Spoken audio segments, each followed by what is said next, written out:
Touched by an Angel, for example, and Promised Land on CBS are doing very well in the ratings. Well, you know, the critics and some of the other folks can knock it, but the people are watching it. Even in reruns this summer, it's in the top 10. So what's the message there? People will be attracted to good stuff. So is Jerry Springer. Yeah, so, that's scary. You know, that's, please. Plus, if well, these... that proves something, Bill, What that happened? I think the studios here, etc., have a responsibility to the people to give them good, entertaining stuff that is good, generally. No, seriously, you will look at it. You are from another country. That's right. Exactly. That's right.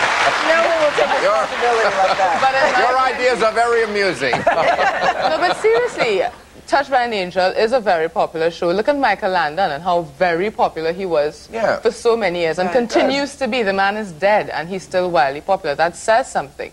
If there's more of that kind of thing to look at, people will tune in. Sometimes when I'm waiting to look at a particular show, I'll look at, like yours, for exple. I'll look at any garbage that comes on before. Any garbage that comes on.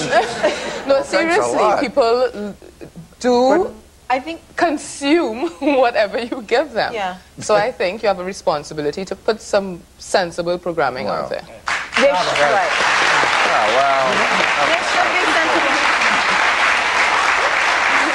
There should be sensible programming, but at the same time, people want to see sex and drugs, but we have to find the right time to show that. And I think role model starts not only in the home, but also at school. I mean, the kids are at school all day. They come home, the parents make them dinner, get them ready for bed, read them a book, and they're in bed. So they don't spend that much time with parents. That I think we need to start in school in terms of teaching kids, not just the academic stuff. I think has to be built on. Relationships. There's no schooling today, excuse me, there's no schooling today like there used to be. Well, that's if I turned around and my father said, I said to my father, the teacher hit me, why didn't that teacher kill you? You are totally different. No, I'm not different. I have common sense. I got 1 week high school, I didn't go that week. Remember that. But I'm on this show. Here's a man with no education. I'm talking to brilliant people here because I have common sense. And that's what this country don't have. We're in a nap. We're napping. We got to wake up and smell the roses, smell the coffee. I'm sorry. I don't know where who could refute that? But I wanted to ask all these guys who are saying in these columns that, you know, Buffalo Bob and Sherry Lewis and Roy Rogers are such great role models, but they talk to this generation that's into sex, drugs, and rock and roll.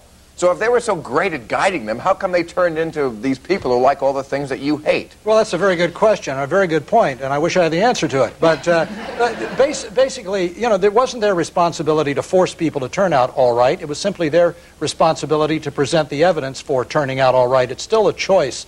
When we hit the 60s, there were other forces that came about. Materialism, the breakup of the family, both parents working if they did stay together, a lot of other forces, but people still had a choice. So you Most of the boomers made the wrong They're one. great role models if the kids came out okay, but they didn't, so they're smart. No, not necessarily. No, not necessarily. They did the best they could. I think on our youth gaining their morals, etc., from television, and that shouldn't be. That's the parents' responsibility primarily. And not because the mother's out working now necessarily, that means that there should be a breakdown of family values. Our men have to now realize that the role of women has changed. It's no longer changing. It has changed, and deal with it. We need you there to support us at home. Sometimes, if we're not there, you have to be home to help make dinner. You have to take an active part now as a man in raising the children. You're no longer the breadwinner. You just make the money. In quite a few cases, that's... Okay, I've got to win some bread right now. I'll be right back.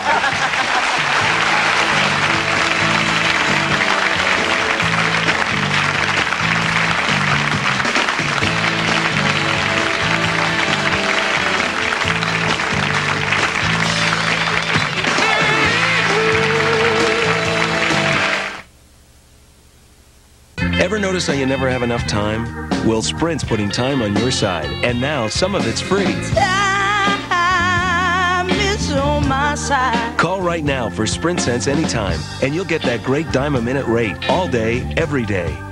Plus, up to 30 free minutes each month, every month, for as long as you're a Sprint customer. So feel free to talk as long as you want on Sprint's advanced network. With 30 minutes of free calling every month, time really is on your side. Call 1-800-PIN-DROP. You're getting sleepy. Very sleepy. Wait, you're getting hungry.